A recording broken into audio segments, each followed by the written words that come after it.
continues. Now we want to introduce you to Richard Gage. He is the founder of a group called Architects and Engineers for 9/11 Truth. Mr. Gage, what is that group? We are a group of 2,200 architects and engineers, a nonprofit organization dedicated to finding out what really happened at the World Trade Center with the destruction of all three towers on that day. And what do you have doubts about? Well, the architects and engineers that I represent have found evidence that has not been told to the American people by the agencies tasked with explaining the destruction of these towers. Evidence of controlled demolition, particularly with the third high-rise that collapsed on that day in the afternoon of 9/11, World Trade Center 7. We're looking forward to sharing with your viewers that evidence today. Well, let's look at a little bit of video that your group has put out, and you can explain it after we see it. Now, here we're going to show you a videotape of the collapse itself. Describe that. Now we go to videotape, the collapse of this building.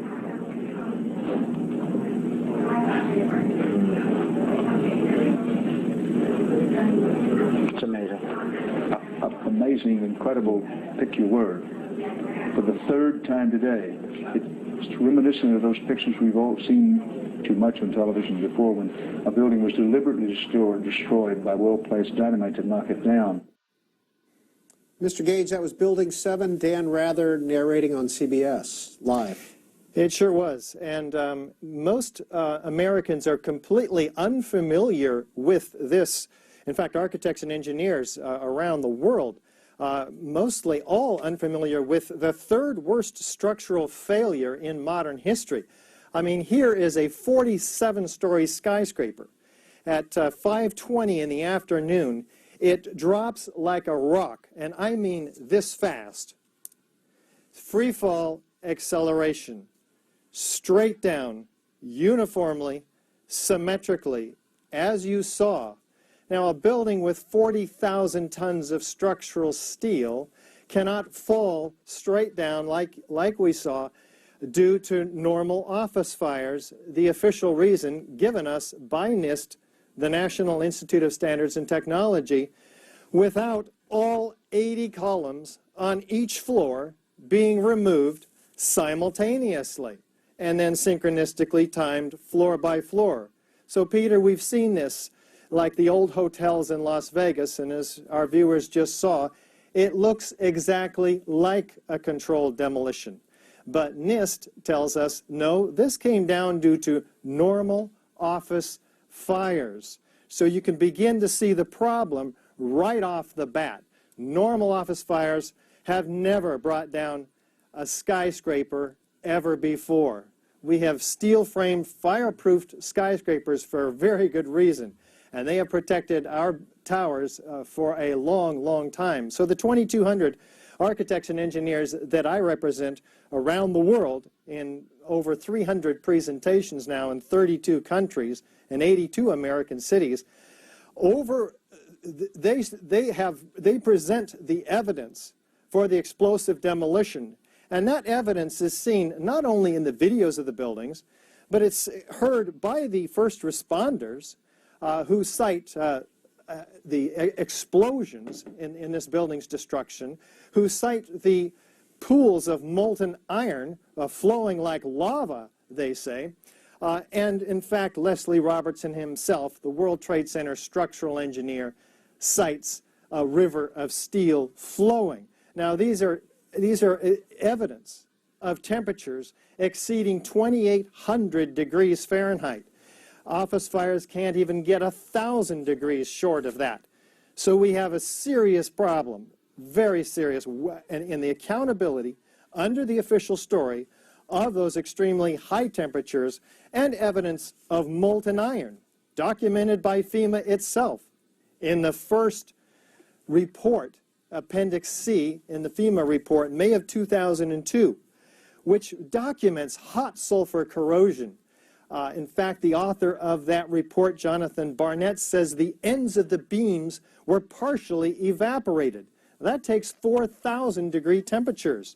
The only thing that we're aware of that can create that is thermite. Thermite is an incendiary used by the military to cut through steel like a hot knife through butter. And there are patented cutter charges that do just that with thermite. So this is why we have to have a real investigation that looks at the evidence that NIST has ejected from the report after they came in 2004 and threw away the FEMA report. Now, Richard Gage, NIST is National Institute of Standards and Technology, is it? I believe? That's correct. Yes. You're talking about their report. Now, you question the falling of Building 7, the way it fell. Are you questioning how the Twin Towers fell as well? There are very serious questions about the Twin Towers. Once we look at World Trade Center 7, which most people don't know anything about, and see how obvious the free-fall symmetrical destruction is, and how that matches exactly a controlled demolition, and how the official story cannot possibly be true, we're ready then, maybe, to take a look at the other subject that you bring up, the Twin Towers, with a little bit more of an open mind, because most of us feel like we know how the Twin Towers came down because we have been given the official story. Most architects and engineers don't even question the story that NIST has provided. When they do, however, see the evidence in the Twin Towers, like Building 7, they do end up agreeing with us by a show of hands, overwhelmingly, and many of them sign our petition. Again, 2,200 architects and engineers now demanding a real investigation. So that evidence is certainly available in the videos. For instance, of the North Tower, we're told that this upper block of 10 stories, 15 stories above the point of jet plane impacts in the North Tower, that upper block drove the rest of the building down to the ground. We have a few problems with this story, however. Chiefly, that's not what the videos show whatsoever. That upper portion is destroying itself before there's any downward motion to drive the rest of the building down to the ground. In the first 4 seconds, it's completely destroyed, liquefied, if you will. The structure is completely shattered. There's nothing left to drive the rest of the building down. And yet what we see after 4 seconds is exactly what the first responders are describing, hundreds of them, in the oral histories taken and documented by Thomas von Essen, the fire commissioner. They say, pop, pop, pop, all the way around like a belt, all these explosions. They're describing explosions, they're hearing explosions, they're explosions throughout the building, yet none of these hundreds of eyewitness testimony of explosions are included in the official report. But what we see is, like they describe, a belt. All these explosions laterally driving 4-ton perimeter wall sections, structural steel sections, laterally 60 miles an hour in every direction, landing 600 feet away.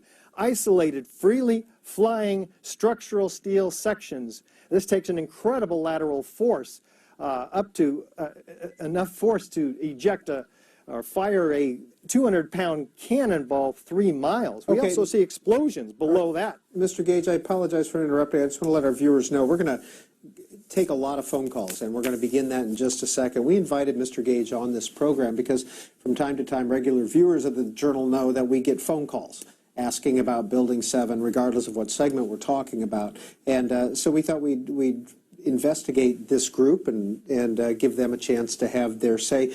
And I want to start with this tweet, Mr. Gage, and it kind of goes to the why. And this is Jim at Lake Gaston. Who gains from this building falling? Why would someone want to demolish it?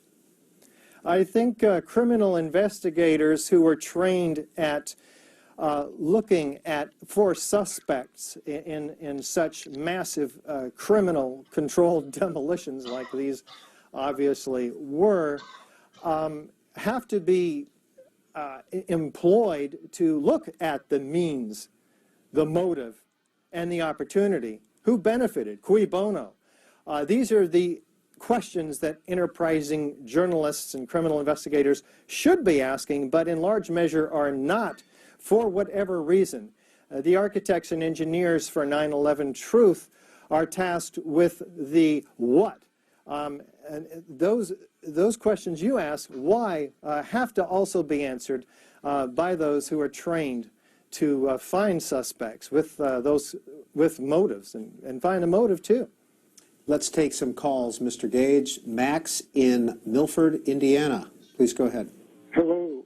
Thank you, C-SPAN, for having Mr. Gage on to tell the inconvenient truth about 9/11, because our whole foreign policy and much of our domestic policies today are all based on 9/11.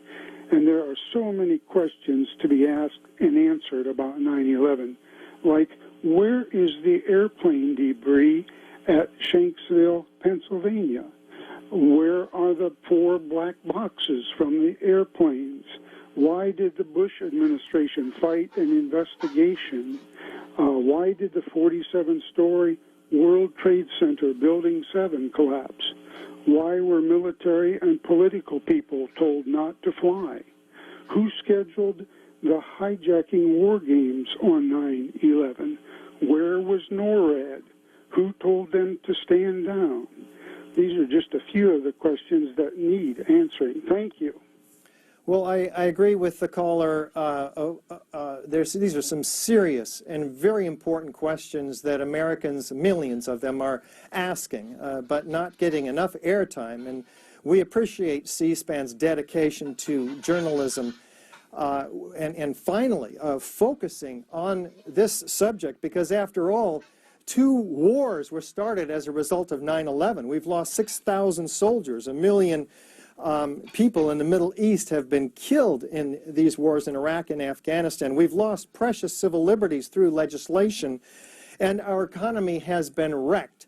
If there's any question about what happened at the World Trade Center and the other questions the caller is asking about, then we've got to have a real investigation. Richard Gage, next call for you comes from Alice in Morganville, New Jersey. Hi, thank you, thank you, thank you. Everything you are saying is questions I have as somebody who worked there for 24 years and was there for the 93 incident. Nobody ever brings up Giuliani. We had Philippe Petit walked between the buildings, yet the mayor, the biggest mouth, never said after the first building was hit, clear out the second building. I don't care what size plane that they thought it was, or with the president reading My Pet Goat. So please continue to investigate. I lost so many dear friends. I wasn't working any longer at the Trade Center. Thank you. Richard Gage. Thank you. I do appreciate the additional questions raised by the callers today. Of course, our focus is on the science of what happened. We want to know, how did 400 structural steel connections give way every second during the 7-second free-fall collapse of World Trade Center 7? Their computer animation that NIST made to prove how their theory developed, that is the buckling of column number 79 at the 12th floor where the worst fires were said to be. However, those fires were burned out over an hour before the building ever collapsed. So they could not have caused the thermal expansion that NIST cites as initiating this collapse. NIST also has a serious problem in fabricating evidence and not including key structural components in their computer model, which they will not release, citing that it would jeopardize public safety were they to release the computer models and the structural drawings for Building 7. In fact, the architects and engineers like us, who are responsible for public safety, have to have this information, of course, in order to ensure that public safety. Now, Richard Gage, National Institute of Standards and Technology, after their investigation of Building 7, put out a full report, and when you read it, it seems pretty frank and open. In fact, they ask themselves questions, or they ask the questions and then answer them, such as, is it possible that thermite or thermate created to the collapse of World Trade Center 7? Their answer in here is to apply thermite to a large steel column. Approximately 1.13 pounds of thermite would be needed to heat and melt each pound of steel. For a steel column that weighs approximately 1,000 pounds per foot, at least 100 pounds of thermite would need to be placed around the column, ignited, and remain in contact with the vertical steel surface as the thermite reaction took place. This is for one column. Presumably, more than one column would have been prepared with thermite if this approach were to be used. It is unlikely that 100 pounds of thermite or more could have been carried into World Trade Center 7 and placed around columns without being detected either prior to 9/11 or during that day. Well, the question, one of them, would be who would be detecting this? Of course, we want an investigation of the security company under whose noses would have to have been brought several tons of thermite, as a matter of fact. Now, the question, the answer is quite cute, actually, because they completely ignore the patented thermite cutter charges, which issue thermite through a channeled device, issuing in milliseconds molten iron cutting through structural steel. This is very well documented, and you don't just pour thermite against a column. It has to be contained and directed in cutter charges. So we'd be looking for that evidence. In fact, what we see, what FEMA documents, is molten iron.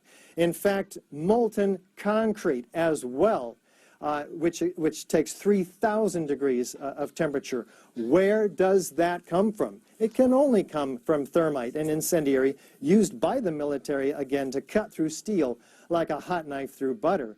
So the evidence is there for thermite, and patented cutter charges are, in fact, made with consolidated thermite. All that would be left is molten iron. And indeed, that's what's found in the basements of the Twin Towers and the debris pile under World Trade Center 7, and it was not included in the official report by NIST, comprising 1,000 pages of obfuscation and actually lies. Next call for Richard Gage, Eric, Antioch, California. Hi, I'd just like to say that I really enjoy C-SPAN, and there's been a lot of callers a lot of times that I've heard calling about this issue, and I'd like to thank C-SPAN for allowing this to come up, and congratulations to all the people's calls finally bringing it forward. And that's all I have to say. We'll move on to Cologne, Germany. This is Sinan calling in from Cologne. Yeah, hello. Thank you for taking my call, Mr. Gage. As we all know, there were many eyewitnesses, I call them crime scene witnesses, on that morning of 9/11. And indeed, it was one of the biggest crime scenes in history. I know you're not just only in contact with architects and engineers, but also with lawyers. What I want to know, once it comes for a new independent investigation, if it's just for Building 7 or all three buildings, would it be possible to consider such testimonies of, let me say, key eyewitnesses like Barry Jennings? As we all know, he survived explosions in Building 7 even before any tower even did collapse. I mean, isn't it just a regular procedure to hear crime scene witnesses? Yeah, there are several witnesses, in fact, hearing explosions. Barry Jennings is certainly one of them. Unfortunately, he lost his life the day before the final report came out about Building 7, in which, of course, they deny explosions, which he was testifying to in several different films and on live camera. We also have Kevin McPadden, a former Air Force medic who was a first responder, who actually heard a countdown, 3, 2, 1, and then felt explosions under his feet. He said it was like you needed to grab onto something. He knows an explosion when he hears it. Other firefighters or policemen hearing explosions. In fact, we have policemen moving people away from Building 7 saying the building's about to blow up, flame and debris coming down. Now, how do they know the building is about to blow up? Fires, which there were a few small scattered fires in this building, which again have never brought down a skyscraper, steel frame, ever. They're saying it's going to come down. They're expecting it to come down. In this case, they're expecting it to blow up. In the case of the Twin Towers, CNN and the BBC actually announced, in the case of the Building 7, CNN announced the destruction of that building in the morning, several hours before it came down. And in the case of the BBC, they announced it 20 minutes before it actually happened. They later apologized for this grievous error, citing the confusing events of the day. Something is going on here that needs to be investigated. Why can't we get governmental officials to investigate that? Every one of our CNN viewers today should be calling their congressmen and finding out, and senators, finding out why they're not investigating the worst mass murder in U.S. history and the third worst structural failure in modern history. This is absolutely an extraordinary and unacceptable situation. And that's why we have 2,200 architects and engineers all about this, all over the country. Richard Gage, what do you do for a living, and when did you come to believe what you believe? Well, I founded Architects and Engineers for 9/11 Truth 8 years ago when I heard on the radio another researcher, David Ray Griffin, now the author of 10 books on the subject, who delves, by the way, into many of the other issues that the earlier callers have brought up outside of the World Trade Center, which is our narrower scope of investigation. So I had to dedicate myself to this all-important task because I found that most Americans are unaware of the evidence. It's on the internet, it's available, it makes sense, it's comprised from the video testimony, the video documentation, the eyewitness testimony, and it's not something that's made up. We are talking about evidence that's capable of being brought into a court and standing up against the process, the legal process. So let's, like the other caller said, let's get it going. Let's get some effort, as we are, in fact, pursuing various legal efforts, including against NIST themselves for fraudulent building reports. And back to the National Institute of Standards and Technology report. This is the question. An emergency responder caught in World Trade Center 7 between the 6th and 8th floors said he heard 2 loud booms. Isn't that evidence that there was an explosion? NIST's answer: the sound levels reported by all witnesses do not match the sound level of an explosion that would have been required to cause the collapse of the building. Yeah, they actually say it would be a loud boom, you'd hear it for miles, but what they're referring to is high-energy explosives, which are normally used to bring down high-rises, like the old hotels in Las Vegas, which we've all seen, which Building 7 looks exactly like. But if they used thermite, an incendiary, which operates by heat instead of gas expansion and force and loud bangs and bright flashes, thermite instead would be much quieter, but there would still be some explosions heard, which in fact were heard. Laura tweets in, what do the 9/11 truthers think happened in Pennsylvania and at the Pentagon? Were they terrorist attacks? Well, the researchers such as David Ray Griffin, who have looked into these matters, have found serious questions that also require a real investigation. And we're talking about a real investigation which offers immunity to bring forth witnesses, a subpoena power to force them to come forth, that looks at all the evidence with an open mind and with a scientific method. When we get such an investigation that we can actually trust, unlike the 9/11 Commission, by the way, which at least two of those members said that they were set up to fail by the Bush administration. One of them, Max Cleland, resigned, citing this as a national scandal.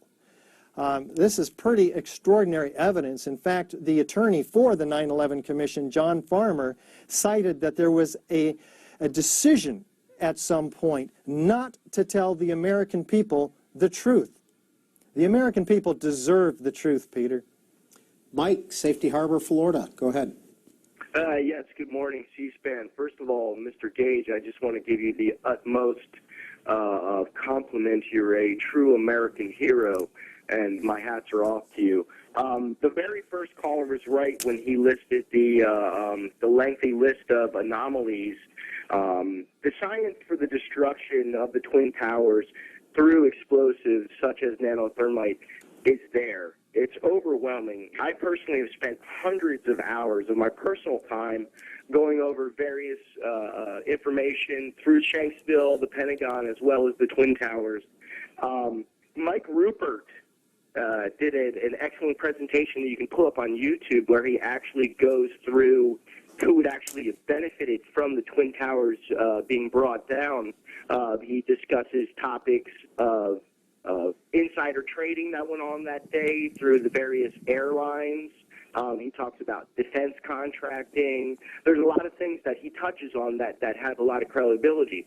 The one thing we need to stay away from is partisanship, because until we can prove who actually is involved, we should try to avoid dropping large names because it's counterproductive. Although I do believe the way you do, there's a lot of questions that the Bush administration needs to answer. My last question for you is, I was curious, have you personally or your family or anyone with the organization, have you had any threats, harm to your life or anything of that nature? And I'll take your answer off the air. Thank you very much for C-SPAN.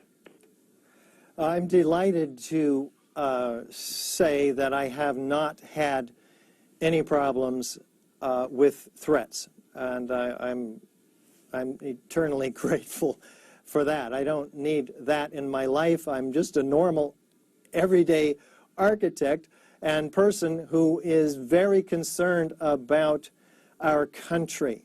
As an American, I am deeply disturbed about the state of affairs when a deception on the scale of these three criminal-controlled demolitions can occur, and most Americans, certainly not all, fortunately, have been deceived. And most of our elected representatives are unwilling to tackle the very serious issues before them, such as the finding of nanothermite, which the caller mentioned, in the World Trade Center dust. Small red-gray chips, tons of them altogether, found by an independent team of scientists led by Niels Harrit in Copenhagen, with nanoparticles of iron oxide and aluminum powder embedded in them. Very clearly the most advanced materials made in extremely sophisticated Defense Department contracting laboratories. This material should not be found in all the World Trade Center dust, and yet there it is, and unexplained by the official analysis of the dust samples by R.J. Lee and the USGS.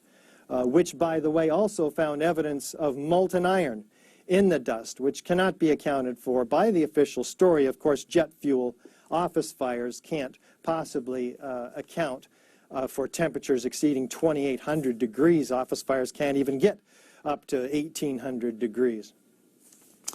From the NIST report, some people have said that a failure at one column should not have produced a symmetrical fall like this one. What is NIST's answer to those assertions? World Trade Center 7's collapse, NIST says, viewed from the exterior, most videos were taken from the north, did appear to fall almost uniformly as a single unit. This occurred because the interior failures that took place did not cause the exterior framing to fail until the final stages of the building collapse. The interior floor framing and columns collapsed downward and pulled away from the exterior frame. There were clues that internal damage was taking place prior to the downward movement of the exterior frame. Here's another one of NIST's cute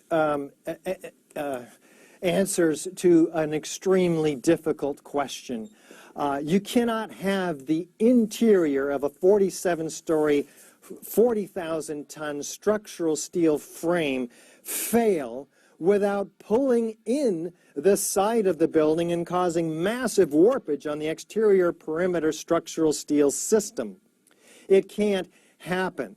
They're talking, once again, in their computer models, which betrays their own theory, that we have 400 structural steel connections that have to fail in their computer models in order to get that interior to fail, and then the exterior. We don't even have massive window breakage on the exterior.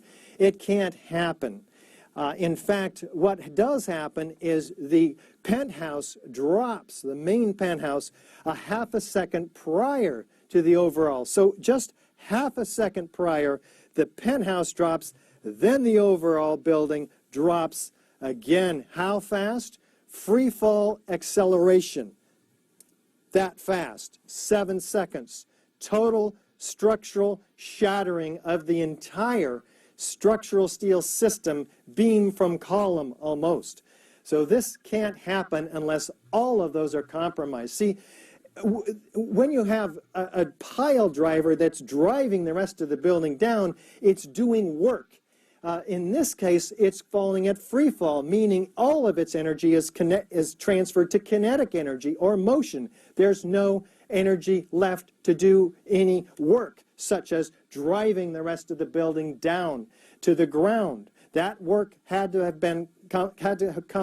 have come from another force. Again, that force is most likely thermite incendiaries, for which we have the evidence in the rubble pile. John, Jonesboro, Georgia, go ahead with your question or comment for Richard Gage.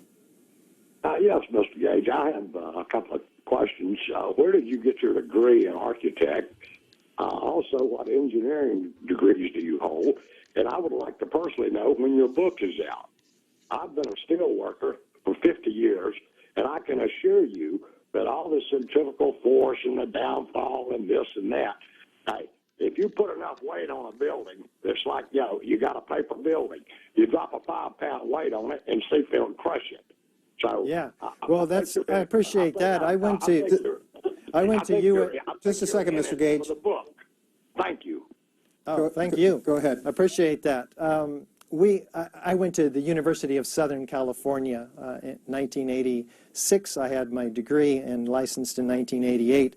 A member of the American Institute of Architects, and we have more than 70, I think 80 now, structural engineers signed on. In fact, there are some high-rise structural engineers. There's several, at least a dozen, high-rise architects, experienced architects in these buildings that have attested to the fact that you cannot have a 40,000-ton structural steel system and not a paper building fall at free fall. I mean, we're talking about 80 columns. In order to have this building fall symmetrically, all 80 columns have to be severed virtually at once. You tell me as a steel worker how that happens, and I'll tip my hat to you. Daniel, Atlanta, good morning. Good morning. This is Daniel Bland. I joined the Army 3 months after 9/11, a decision that nearly cost me my life when a rocket-propelled grenade impacted 15 meters behind me. So first off, I just want to say, Mr. Gage and the 2,200 other architects and engineers that have signed this petition are heroes in my book. I'd also like to give a props to C-SPAN for bringing light to this important information. And I'd like to end with a question for Peter. Peter, it's apparent that you've been given these talking points from NIST, and you stated earlier you thought that their response was transparent, which to me seemed kind of a dance around the point Mr. Gage made about NIST refusing to release the input data used in their computer models. I would love to hear your comment and how you think that's transparent and how it serves the interest of truth and finding out what really happened so that we can end these wars that are killing innocent people around the world to this day. Thank you. Thank you, Daniel. Mr. Gage, 2,200 architects and engineers signed on. How many architects and engineers are there registered with AIA and these other groups? How many are in the U.S.? What we've found is that most of them, and I think there's about 80,000 in the American Institute of Architects, most every one of them, first of all, are unfamiliar with the evidence, particularly World Trade Center Building 7.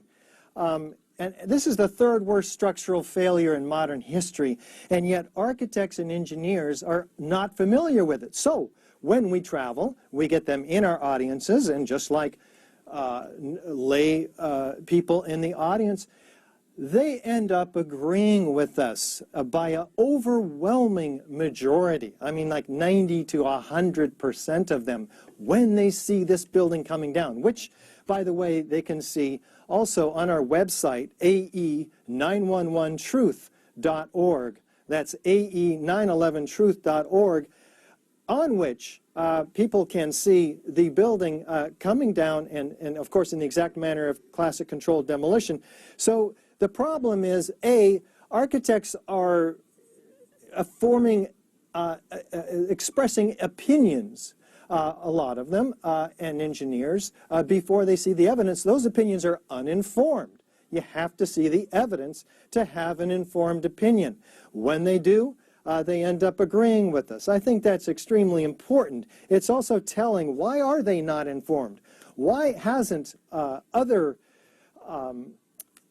media outlets such as CNN, MSNBC, CBS, etc., shown the World Trade Center Building 7 to the American people? Why haven't the American Society of Civil Engineers and the American Institute of Architects educated their own professionals about the third worst structural failure in modern history? Why are they so uninformed? I think these questions are extremely important as well. We're doing our best, of course, but until we are communicating with the leadership of the American Institute of Architects directly now, and expecting to educate the 80,000 architects in the membership that I belong to. So I think that'll make incredible headway toward the problem that you're citing, Peter. And Richard Gage, let's close with this question from Boring File Clerk. It's tweeted in.